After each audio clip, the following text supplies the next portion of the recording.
Hello, everyone. Welcome to Optimal Timelines. I am your guide, Sean Collins, and helping you to connect to your most optimal future timeline. So it's that time again. It's time for your monthly Tarotscope readings for the month of February 2022.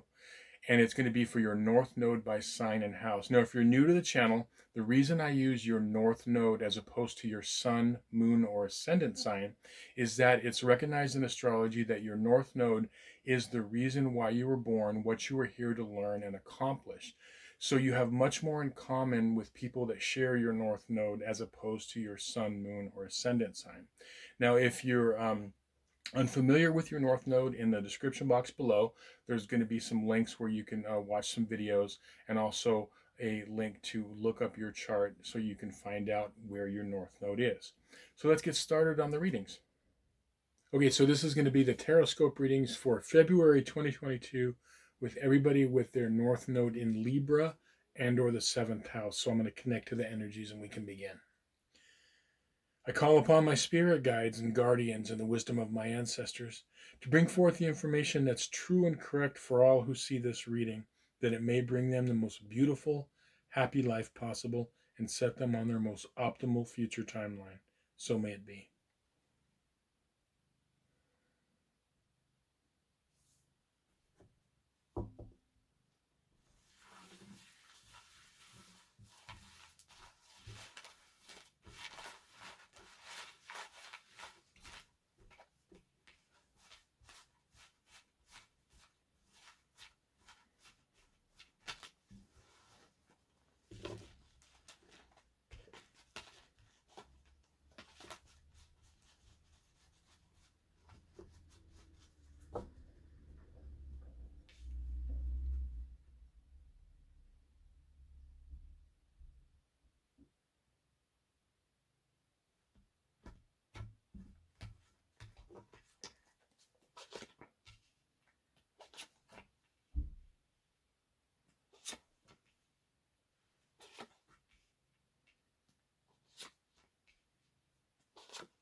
Okay, so the spread on this side of the table represents the first half of the month from the 1st to the 15th, and the spread on this side represents the second half of the month from the 16th on. I also did something a little different this month. I did a book divination for each of the North Node signs and houses, and I used the great North Node book, Astrology for the Soul, by the great astrologer Jan Spiller. And so I got a message for each of the North Node signs and houses, like I said. And what came up for you North Nodes in Libra and or the 7th house was the message of being able to step into another's shoes and see things from their vantage point. And I thought that was really interesting. That's what's really kind of playing out for you in this lifetime and moving forward. But what's really going to help you now in your life is being able to do this. Now, one of your superpowers when you have this North Node in Libra, you have your South Node in Aries or the first house, okay? And with that superpower, you have a natural ability to be strong, a natural ability to be confident, a natural ability to, take charge, to be a leader. But with your North Node in Libra or the 7th house, this is a lifetime for you to be able to work with others, and it's not always easy. So, what does it mean to step into another's shoes? Well, when you have that South Node in Aries, what ends up happening is, remember, the first house in Aries, um, when it's one of its dark sides is that it can be like focused on just seeing things from one vantage point in one perspective, like your vantage point or your perspective. And to you, it's very logical because, you needed to, in past lives, you have the natural ability to take charge and to be a leader. And what ends up happening with relationships is sometimes it's hard to work with people because you might not be able to see that there are other ways to doing things. working with people in relationships with this placement, I realize it can be very, very difficult. And it stems from that natural ability you have of like leadership. But stepping into someone's shoes is being able to realize, like, okay, you know, there could be other ways of doing things, or maybe I can change my, you know, perspective. And the card that popped out here, this Five of Pentacles reverse, what this card, really represents a lot of times is that these people who are struggling in their life are walking by what looks like a church or monastery with these glowing lights on this, and what they're realizing is this is not either recognizing or having the ability to ask for help. Like, there could be help inside here, there could be assistance inside here, but what it's going to take is it's going to take these people to humble themselves, or realize the to walk in and ask for help. It's not going to just be offered. A lot of times you're going to need to ask. And really, when we're working with others, that's what we have to do a lot of times is we have to see, okay, you know can this person help me? Can I see things from a different perspective? And so this first half of the month, what I'm seeing is, I'm seeing that there could be an area of, you know, walking away from things emotionally in your life and blocking these emotions when you should be opening up, opening up to things as opposed to blocking them. Because I'm seeing, like, this first half of the month, there could be this tendency to, like, just walk away from it, because for lots of reasons, like I said, because this situation or these relationships um, can be very difficult for you. Now, here's the key for you. The key for you is inside you, um, along with leadership. These two advice cards is, you have the Justice card and you have the Hierophant. Okay, this is the religious leader, this is the philosophical leader, this is someone with a lot of knowledge. This could be like knowledge, education. Okay, this is justice, this is leadership, this is using logic and reason and balancing out. Okay, you have these gifts inside you. And what they're saying here is, this first half of the month, what you're going to be given an opportunity to look at this emotional situation in your life, look at this relationship or relationships that are playing out in your life, and ask yourself, can I, ask this inner philosopher inside you, this inner leader inside you, what can I learn from this person or relationship? Can I see things from their perspective? And the great thing is, with this star card, you are given the opportunity this month and moving forward of really, really making amazing progress. Like, for example, what I'm seeing is, if you were able to even just do one thing, like be able to truly see something from another person's perspective, and have the humility to say, even though I feel that this is right, I can see where they're coming from, and I can see the advantage of the way that they're thinking about something or doing something.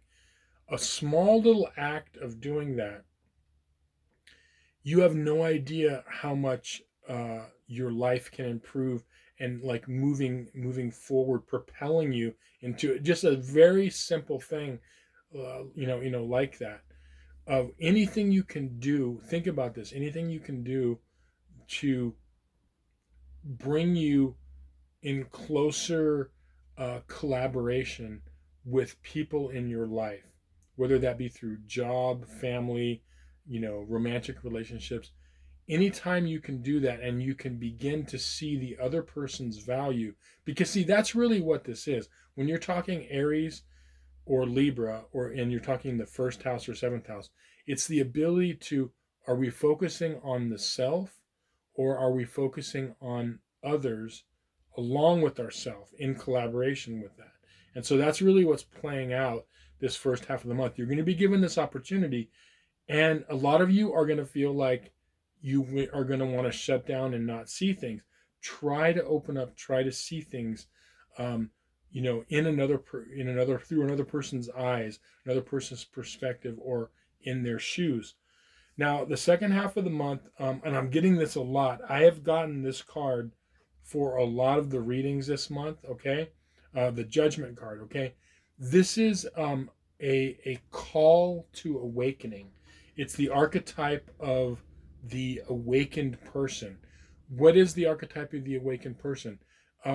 Off the top of my head, it could be like a person that the character of Ebenezer Scrooge in A Christmas Carol, someone that completely has a wake-up call and sees things in a new light, and is wanting to change their life, changing the course of their life, dare I say it, change their timeline to an optimal timeline. Okay, the other thing, the awakened, it could be like a really funny one, but it's the same thing along the same lines, is the Grinch in the How the Grinch Stole Christmas. Having this awakening, being able to change the trajectory of your timeline. Another one off the top of my head, well, two more. Dorothy in The Wizard of Oz. She didn't realize like what she had. Everything she already had was within her and was within her home. And the last one could be George Bailey in It's a Wonderful Life. He did not realize everything that he had, and that he had this wonderful life. Okay, this is the archetype of the awakened soul. You are being given this opportunity because this polarity you have been given, the Libra, Aries, or seventh house, first house polarity, is being able to, of all of the north nodes, of completely becoming the awakened person and seeing things in a new light. And this is a great opportunity for you this month. Now, again, what I'm going to see is the way this could play out is it could play out through, you have the Five of Wands here. It could play out through some conflict. When the conflict arises, begin to try to see the other person's point of view. Don't just automatically go into, this is how I feel. Remember, the bad word for you, or the bad words for you in this lifetime that you want to watch out for, is I, me, mine, instead of like we, ours. Okay, those are the words you want to go toward. Words that are inclusive as opposed to, non-inclusive. Okay, and that's what this is going to happen the second half of the month, through some sort of conflict in some area of your life. Try to see things from another person's vantage point, being in their shoes. This is a chance for you to change your life. When you do this, when you're able to do these small things, and look, I know it's not going to feel comfortable. It does not, because what ends up happening is, okay, the reason it doesn't feel uncomfortable is this. One of your gifts is you have an amazingly strong, confident ego and sense of self. And that is a gift. You can help impart that. Part of this thing in your life is to help others, to take that strength and help them up, help others have that. Okay. But what ends up happening is a lot of times that sense of self, you could lose perspective of other people's perspective. Okay, so you lose sight of that because it becomes you're so intensely connected to your own, thoughts, feelings, emotions. That's what this is about. This is about trying to see things. So all of the conflicts and battles in your life that have happened, it's to get you to try to work with others. That sometimes means asking for help. That sometimes means showing humility and being able, trust me, I know it's not easy working with others, but it's going to be so valuable for you, because what you're going to end up doing is, through acts that you might feel are weakening, you become stronger. The more you try to stay in your strength throughout your life, um, the weaker you become. Your strength is in working with others. Your strength is in needing others, asking for help, collaborating with others, collaborating. Okay, that is where your strengths lie, and you will see that. Just start with little things. Just try to work with others. Try to see, maybe I can learn something from doing it a different way. Try to open that area up in your life, and you're going to see things are really, really going to shift for the better. Don't worry about past relationships, things that have happened. Sometimes they can be healed, sometimes they can't be. But what's important is what you do from every moment on forward in your life. Okay, and don't worry too much about the past. Try to learn from it what you can, but don't hang on to it too much. Okay. So anyway, I hope this reading was helpful to you. Thank you so much for watching, liking, sharing, and subscribing. If you'd like a personal reading, there'll be a link in the description box below. And again, thank you so much. Hit that like button if you like this video. It helps the algorithms, and maybe leave a quick comment. So thank you so much, and we'll see you on some more videos. Many blessings.